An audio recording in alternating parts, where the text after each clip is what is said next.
Cebulla. And I'm Anne Sherry. We wanted to comment on the Humans of New York story this week. There was a 13-parter. I'm going to go ahead and share screen, and we want to look at this through the lens of trauma-informed latchkey kids. We all love a good mystery. So this one starts off where she goes, she's like, I was so in love with my husband, but then he went to prison. So this is spoiler city. This is spoiler city, by the way. So to a Flannery go back O'Connor novel. So she's from South Carolina. She talks about her traumatic childhood where she had this mom who didn't love her, and her mom was said stuff like, "You'll never be as pretty as me." But she's very cute. Very She's cute. Very cute. But you can almost see though, like the split in the halves. I always look at this on faces, and I'm not an expert in this anyway, but and it could have just been on that picture day, but it looks like, the left eye or the right eye. It almost looks like there's a split there already. She's like conflicted. She's very cute, but there's something there. That's a great point. She kind of looks like you though, Anne, like in this picture. Does. Yeah. So Anne is from Spartanburg, South Carolina. Yeah. So that's something you have in common. I love the 80s hair. I just absolutely love the 80s hair. Can we bring big hair back? Look at this hair. Oh. To me, this could be any guy, any photo. No, I grew up, growing up in South Carolina, growing up in the land of debutantes, growing up in the caste system of debutantes. Like we were firmly middle class. I was debutante adjacent. I was friends with the people who were in the debutante clubs, and I was invited. I think I might've just been in the audience, but it was my wanting to fit in, like into the Southern culture. So my whole body is having a reaction to dudes that look like that with Ray-Bans and the money and the. I see, because they're in a different caste. They're in a different caste, and there's a whole excluded.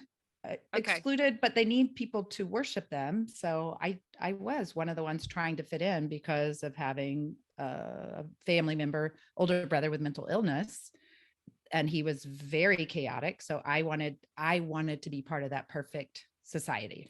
I see. And it was clean. It was rich. They knew the right foods. They had good parties, the perfect cocktails, and you'd have I'll just say that, like a black servant dressed, I'll just say dressed like a slave, essentially like a house slave serving. And then, we love so-and-so, we're best friends with whatever. And I was like, it always made me uncomfortable. So it was just being this weird, I don't know. I resonate with her childhood a little bit. That was definitely a question that I had looking at this series, was the fact that she said she came from zero money. And I definitely see that as being part of the allure for her, of like, here's this wealthy guy. She mentions that his parents own a big company, that he's able to just expense all of his stuff to his family's company. Yep. And so that was something that came up for me as I was reading it. She's more susceptible. This puts her in a vulnerable position to end up being a victim of a predator like this guy. Yeah. But my curiosity was piqued because she looks so good now. You know what I mean? Like her posture is like her posture is like very straight, and she looks like very present actually in her face. Yeah. Like, she looks actually healthy and good. Yeah, I agree. This I see what you're saying. This I totally see what you're saying. Yeah. He makes me want to run. He just makes me, and I'm not saying like she should have seen that or whatever, but the frat scene and the sorority scene was extremely triggering to me. I wasn't part of it. I ran off to Colorado. So she's just kind of talking about how popular and fun he was, and you're like, okay, what's coming? And she's saying how much he liked to decorate, and this cabin looks amazing. But this is where she starts to get that red flag about he was just expensing all the renovations to his parents, and she kind of wondered about that. But it's interesting. I mean, that sounds typical rich guy to me. Like the parents pay for everything. Like you just, women couldn't even have their own credit cards until like the early 70s. So for those of us today looking at this and going, how come that wasn't a bigger red flag? It's like, well, it's the 80s. Women have only had financial freedom for maybe a decade and a half. Okay. Awesome. This photo to me looks a little, I'm feeling worried, because when I look at his face, this is their wedding photo. He looks, I mean, we already know the punchline, but I think I'd Yeah. be worried anyway. He looks a little bit crazy. Like Yeah. there's something in his eyes or He looks something, his facial terrified to me. expression. I mean, I would say it's a, the term a lot of people know now is the love bombing. He was love bombing her. I don't, Okay. you know what I'm noticing? Mm-hmm. She looks pretty much like the same person throughout. I'm seeing dissociative identity disorder. So I see a different person almost Okay. in him, In him. in Yeah. him. Do you know? Yeah. I'm like, well, who's that? Who's she married to now? Who's she? And I know we change and grow, we get older and dad bods and things like that. But He looks I like don't a know. much I just different don't see the person. same Yeah. person each time. Yeah. Right. So, Right. And so for those of you who read this, what we're learning about him is that he's spending too much and he's having rage fits, basically. So for us in the mental health field, I work in trauma and as a therapist. What we're seeing, comes up for us is maybe bipolar, maybe borderline personality disorder, maybe schizoaffective or schizophrenia. Basically, if you're having a lot of trouble, not that we would ever diagnose a stranger, but this is just so that you know what we're thinking as we're reading this. We're going, okay, something major is happening here where this person is not able to regulate their emotions, because it's okay to have conflict in your relationships. But if you're flying into a rage, that's not the same as conflict. Conflict is where two adults get together and can discuss a problem and reach a solution and reach a resolution. This rage thing is not conflict resolution. No, not at all. I mean, she even said it. It's like 90% he's good. And then 10% is like off the charts, but but those two things are split, somehow the 10% thing happens. And then it's like, I don't know, his system is kind of rebalanced or whatever, and then it's like, okay, we're just not speaking about that again. It just it's cut off My guess is though, that it may have started as like 99% and 1% and then increased over time. I'll bet you by the time they divorced, he was being insane more than half the time. That's my guess, because remember that podcast we listened to about schizophrenia? It's an internal feedback loop. So the more dissociated you are from reality for these types of disorders, you're just feeding off your own mind. And instead of taking outside cues for how to look at the world, you're taking cues from the inside of your mind. So it just gets worse and worse and worse. Right.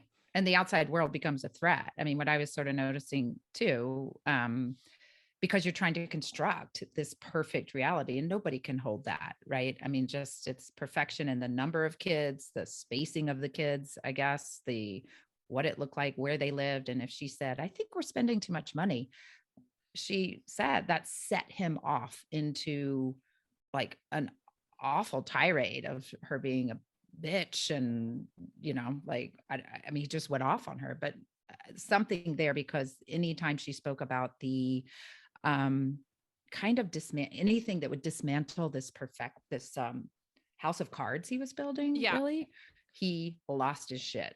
Right. So I think I don't know. I'm curious about, was there a pattern? It wasn't just random. It was like when there was a threat to that, what you're showing right there. Holy shit. So this photo, we hate this photo. God. Oh my God. What came up for you, Anne? What came up for me was, I didn't look at it super close, but I thought they were on the beach, because I immediately going to the beaches of South Carolina. We just didn't know how to do it. We didn't know how to take, I would show up at the beach. My family had like one shitty ass white towel, and I hated the beach. And I would see these, at sunset, these parades of families, multi-generational families, tons of kids, in their white outfits. And I was like, oh, I want that. Why is my family not like that? In their white outfits. And they would be getting their family photos they all had them, all the households I went into, the debutante households. And now when I see that, I'm like, which one is the sociopath? Like, that feels sociopathic to me. Like, that's a sociopath driving that family photo. And here's what I'm noticing. That she looks more dissociated than ever. If you look at her face, she's is a million miles away, and she's kind of grimacing. I know it's sunny out, but it's not a good look. No one's actually looking happy in this photo. I really dislike the older girl, her arms are stiff. She's not present in her body. So my guess is, because we find out that he's molesting the girls, my guess is he's already started molesting her. And this is kind of, you're seeing, this is how I feel around my family. I'm not safe. So right. She is not embodied. She is. Yeah. And I mean, just looking at the little one that the dad has his arm on, I don't know. I could see something like she's kind of tightening up a little bit. She's tightening up. Absolutely. Trying to smile, but also little kids, like it's hard to get them to smile too. Little they kids often are do weird. that kind of, little kids. Yeah. I don't want to read too much into it, but some of the initial things are like, I just don't like how dissociated the mom is. I don't like the stiff posture of the older girl, and the dad. I'm not liking,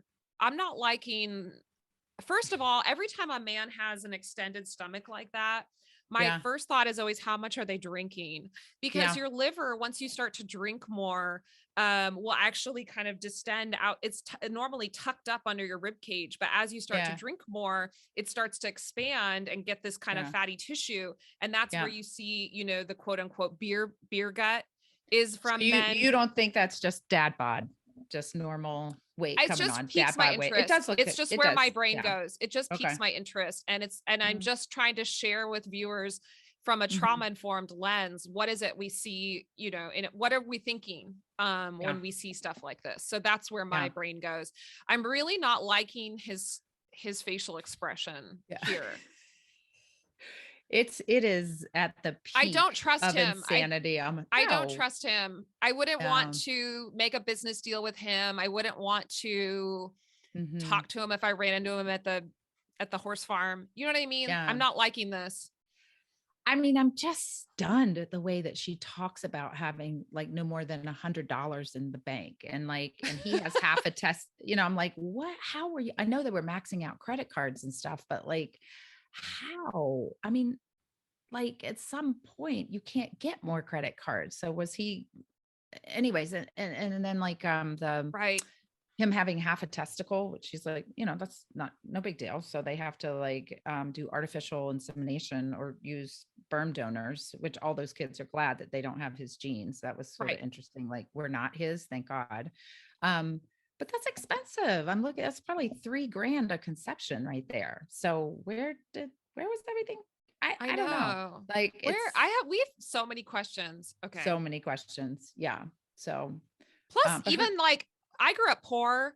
We never had matching outfits. There's just no way. We were wearing like thrift store. Do you know what I mean? Or like my grandma would make us clothes. We never had these dresses look expensive, and these matching bows and these pearl necklaces. This is growing up in the South.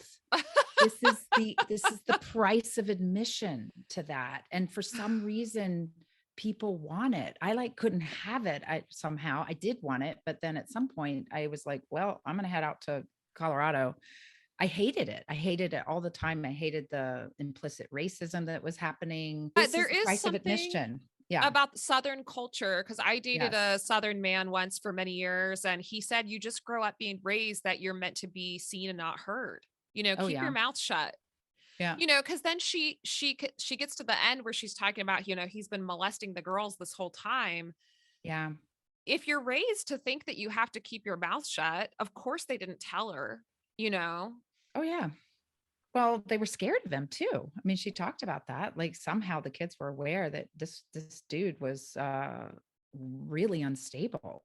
I mean, they knew that, and that he may have been kind of doing that manipulative thing where it's like, don't tell anyone. This is our little secret. A lot of victims of sexual abuse grow up feeling very special. I was dad's favorite. And that's really hard to shake. That's what I've heard from a few different victims I know is like, well, I had a special relationship with my dad and he always made me feel special. Like not all of it's violent, holding someone, trigger warning, holding someone down and forcing yourself. Some of it's like you groom them to where the child believes that they're consenting. So then there's this whole dichotomy where you don't have autonomy over your body and you're like, well, but my dad loves me. Or whoever it is, my creepy uncle or, my coach, they love me. Yeah. Ooh, I had a creepy coach. Ooh. whether or not he's drinking too much, but here's his distended stomach again. He's, he is kind of letting himself go. And it's an interesting thing that we kind of joke about the dad bod and just how often we, instead of like actually saying to men, you're allowed to get emotionally healthy or you're allowed to get physically healthy. Instead, there's all this messaging around like, oh, isn't having a dad bod so funny? Or, or the wine club that lots of us became alcoholics when I have one kid, but I totally joined into that and moved over into alcoholism, and I don't drink anymore. But it was cool to start drinking wine at noon. It's like, this makes me think of how often pedophiles and sexual predators will continually put themselves in situations where kids are around. That's like a real thing. I know his victims were girls, but that's what comes up when I see like, and he was a coach. Oh, he was a pedophile and he was a coach. So anyway, so now we're seeing like her really nice house and we're like, okay, she's wearing like, $100,000 worth of jewelry here. Like what's going on, and then she gets the phone call, your husband's a sex addict. He's sleeping with prostitutes. That just makes me nervous. Like, is he bringing home diseases? There's a whole health risk associated with sleeping around, and lying about that. I have to ask that one comment where she immediately let her older son know, your dad's living a double life. I'll be right back. I was like, how old is he? Like, I know, who knows? Yeah. I mean, anyways, I mean, it was an emergency, whatever. I'm not shaming her at all, but it almost speaks to the insanity. Like, well, how much are you supposed to tell your kids? That's what I keep thinking, because oftentimes in a divorce, you end up pitting one parent against the other, when it's not as severe as this, like, this, your other parent is such a disaster. That can be really harmful, to your kids. But look at this though. I mean, she said, I woke up, our oldest son, John, your dad's been living a double life. So I've got to run down and meet somebody. And then she said, I was going there to defend my father, the father of my 6 kids, but you told your son dad's living a double life. Like, right. That doesn't, it might have been a little more appropriate to be like some insane person, just called and I've called the cops to go be with her. Cause that's like nuts. Anyway. So something in it was like, but you know what, yes, I think it may have confirmed her suspicions or something. Is that when you come from a dysfunctional family, that you don't have that support from your community, like where you could call someone more appropriate, like your mom. She didn't really have anybody. Yeah, she didn't have a family. Like in a functional extended family, you would call your sister or you would call your mom and you would say, hey, I really need some help. Do you think you could come over and watch the kids really quick? Making the son raise his siblings, which she goes on to say he's doing, he became the father. Is really sad. And I get that she doesn't have a choice and so many people don't have a choice, but it's like kids deserve to have a childhood, it shouldn't have been up to her oldest son to raise the family after the dad went away. But I mean, that's indicative, just what you said. And what we talk a lot about on our podcast is we're highlighting how structures and we have structural issues and people are living in these tiny little enclaves of their, the American family, which is mom, dad, and some kids, or mom and kids, whatever. But we don't know how to care for each other. We're not really in honest community relationships. Right. So when something bad happens, you just soak up. The neighbors are judging the shit out of her and her church community. So mad at all the people she thought were her supports. Like, I want to say, go F yourselves, people. Like, just go look at yourself. Like, she needed you. She needed people to say, I mean, the oldest kid probably wouldn't have had to raise everybody, like they would have said, oh my gosh, this is terrible. We've got you. We don't need to know all the details of this, but we've got you. How can we help? Right. Like the community. I also was really struck by how much she had to put on this facade of being strong, or it's real too. She really stepped up for her family. She sold a bunch of real estate. She got in shape. She didn't let anything crumble. She continued to take care of her kids. But it's interesting because it's like, I feel like we don't in our society, like allow space for just saying like, I was a mess or I was devastated. Instead, she was like, look how strong I am, which you get but like total props for that. But in reading this, I could see maybe that being elevated rather than like, what a terrible thing that she had to become that mom of steel rather than like an entire community coming around going, we've got you. Right. yes, thank you for saying that. Yes. Absolutely. Yes. So her son does surprisingly well. So that made me think, God, Yeah. she must have been a great mom. But to me, she's coming back into her body. She's not as present as the modern photos, but she's looking better than that family photo on the horse ranch where they're all in white. She looks better. Real estate mom. You and I both had real estate moms. We know what did real have estate real mom estate looks mom. like. Yes, we do. Usually This put is together. classic. But you know, she looks good. She's starting to come into her body. Maybe she's not telling us about the therapy she's doing, you know? Well, that I was curious about. I mean, you know, you can't say every single thing. I would love to read a memoir of her. Actually, you know, I could see maybe that coming out and her writing it or help that'd be writing, amazing. like filling in the gaps of like how she went from like probably the most devastating news you can get that your husband is a total fraud and he's abusing your children. The biggest question that I was left with was literally, where was she when her kids were being molested? Because this thing happened in my family where once my creepy pedophile grandfather passed away, you know, one of his victims that I'm related to was like, Mom, did you know he was doing this? Yeah. And grandma she's from the South as well, from North Carolina. She was like, I didn't know what was going on. She was a homemaker. She wasn't anywhere else. It's like, hello, where were you? Yes. And she's just so up in her head. I don't know what was happening. Why not? What's going on? I don't know if I can communicate the level of compartmentalization and dissociation that happens to put on that life that you're seeing, but it is and for her to push all her trauma back. I mean, she grew up really rough, you know, like why were you, I think it was, I may be mixing up trauma stories I'm reading, but I mean, like, why were you born? Like, I don't want you. I mean, she was just unwanted completely. So you have to shove that in the deep recesses of never land. So the ability to just shut off and I think literally not see stuff, like literally you're not seeing it, you're not hearing it. There's no receptor for it because it's all pain. Right. So it's almost like you have to get in touch. You have to come into your body to be curious, to be brave, to be, to protect, to defend your children, you know, but it's like, it's almost like being in a little cult. Actually, being in a dysfunctional family is like being in a little cult. He was absolutely a little cult leader. That dude was a cult leader. Absolutely.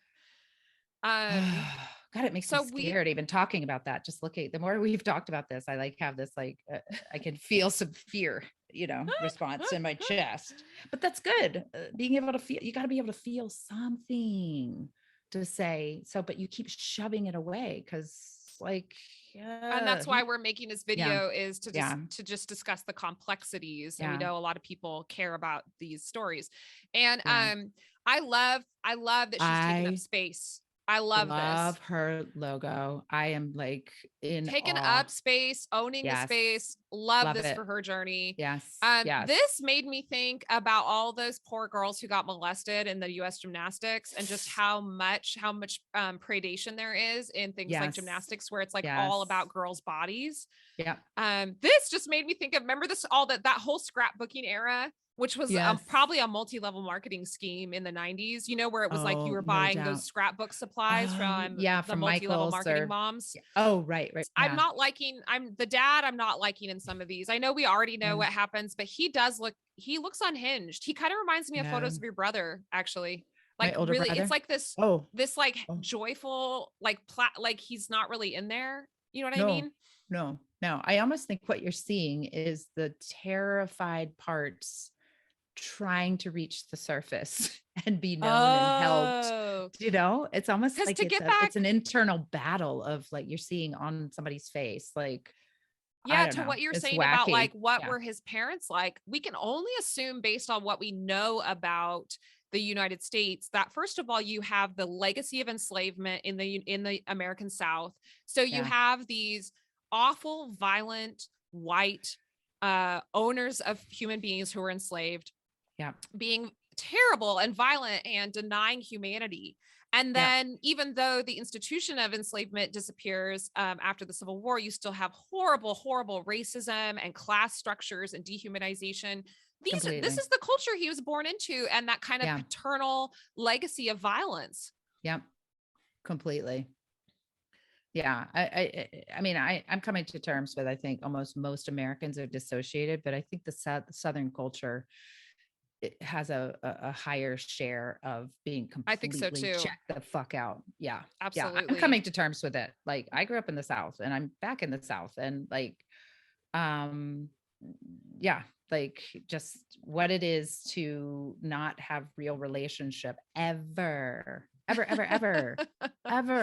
all this smoke screen. Yeah. This one is making me think that she probably got her start being really good at sales from the scrapbooking community. She may have been like an MLM leader.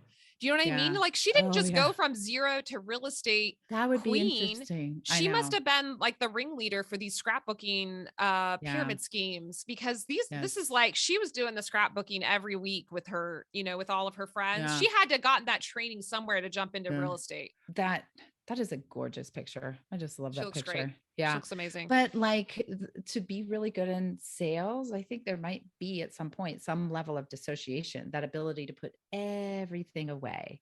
I used to do that. I was like, ex-husband, we'd be having a horrible fight or whatever. And then I'd walk into work I was in sales at that time in San Francisco. I'd be like, completely fine. There was nothing. I wouldn't walk in with anything. It was gone, totally gone. And I actually really appreciate that for her and her children, that she was able to step in hardcore right away and keep them absolutely in home, house, food. But I did think, I was curious that one of the things she highlighted is she kept up. This is so interesting to me. It wasn't like, let's just live a normal life or a good enough life, or, you guys can share bedrooms, or you can go to public schools, or you can just do, whatever after school thing that's available. It was, I kept my kids in private school. They got the best of everything. I was like, why did you need to work that hard to keep them at the level of, it's almost like she continued the house of cards that he built.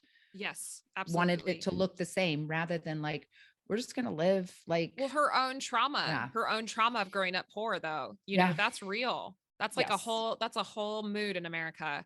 Yeah. So she's looking good and healthy. I mean, I do not want to judge or shame anyone, but obviously her daughter's super young, looking very teenage, and having a baby. I'm not going to judge, but obviously I'm noting that's young to be a mom. That's really young. And wait, were they twins? I think so. I think they were twins. Okay. All right. I didn't catch that. I know she said I have 2 grandbabies now. This is adorable. But you guys, ketchup has so much sugar. I know. It's so, kids love it. Yeah. Okay. Who's that? Her kids look great. That's the brother. Her kids look great. But anyway, I don't want to judge children. No, not judging children. A ton of love in that family. I mean, she stepped up, and there's a lot of amazingness in that complicated story. I wrote down a bunch of notes. I guess the achievement focus was a note, just that achieve. And so I wasn't necessarily hearing so much the feeling side or the nurturance side. So I just wanted to note that. Well, when often this happens a lot, and America loves the achievers, but often what's underneath it is your love for what you do, not who you are. And so to put the achievement, to be able to separate that out and say, no, you're loved regardless. Your worth is intact because you exist. That is a really painful process in therapy. And it's really often hard to work with achievers, because there's this like, no. My entire being is wrapped up in achieving. And so the belief is that if we start working on the messy stuff, the house of cards falls down. And so it's a slow, long process to say, no, your achievement and your energy to achieve comes from that can remain intact, and you can actually be loved. Yeah, absolutely. You won't be exhausted all the time. And then My other question had to do with, well, I have a lot of questions. Obviously, You like you always said, have a she lot of needs to just write questions. a book. But this She thing about does. I would love to read her book. the charming Yeah. psychopath character, and just how hard it is. Why do we get so pulled into that? I think, it seemed like it was her trauma response to fall victim. And then, my heart goes out to him as well. I mean, Of it just does, course. because he's a human being. He's Mhm. also one of goddess's children. And Well, I talked I don't about that. think I can't anyone remember. wants to be a pedophile. Continue. Well, no, but I can't remember what episode it was, but I do feel strongly about until we can get brave enough to, um, is it perpetrators? Yeah. Yes. See that perpetrators also belong to us. My Mother Teresa said we all belong to each other. It's rough. It's hard because so much harm is being done, but he was abused. I'm going to say 99.9%. I can Yes, bet he was sexually molested. And absolutely. what happens is then they take on that, remember, the energy of the perpetrator. Well, who's got all Yes. the power in this system? Well, Right. I'll become a perpetrator because they have the power, and I don't want to feel powerless. So I think that's how that cycle gets going. So until we can say, but what we do is we're so fucking angry at things like Yeah. that. Right. Well, And it's like, rightly so, we rightly want to hold so. people accountable. We want to Yeah, say, we need to remove you now from society. So I was super, super happy that he was in jail. It's like, yeah, get him of out of there, get him course. out of the pool. And But get them in then is there a treatment. way that we can humanize and just say, but you're still a human being? What you've done is We, terrible. We don't want you to do it to anyone else. And you're still a human being, and you're still also worthy of love in some yes, way. We we just can't have have you to. out there abusing. No, no, we So must I don't remove know what that people. looks like, but this more All the trauma restorative justice. and all the trauma therapies that are coming online. And I mean, take your cues from spirituality, like actual real Christianity in a way, not the Christians that abandoned her or they had to do prosperity Christianity. Yeah. It seems like they were part of that. Um, but the real Christians are going to say, no, you're loved and you're forgiven. And so that being the basis of it, but let's bring the therapy in. Let's bring the trauma experts and let's work on Okay, but healing you know that. what? That forgiven thing, forgiven is a Yes, triggering word for me, just I know. FYI. I just don't Yeah. like it. We've talked about that on the podcast, but Yes. I just read an article that came out a few years ago in Cosmo where this investigative journalist looked at the Amish communities, and they have this whole system where they continually say we forgive the molesters, and then they put them back out there, and the molesters just keep molesting their Yes. kids and Yes. nieces and No, I'm not. everything. That is not the stopping point. That's sort of, to me, that has to be the energy that drives it, that there is grace, but there's accountability and fucking research, evidence-based treatment, right? Right. We Right. don't get that. We just put them away. We're like, let's put the shadow side of our community. Let's keep locking it away and hating it and being angry at it. And all it does is you want to talk about it coming back in? Like those kids, everybody in her family is at risk if they don't get treatment of either becoming, Yes. they're going to be perpetrators. I don't want to even, well, whatever. I just fucking said it.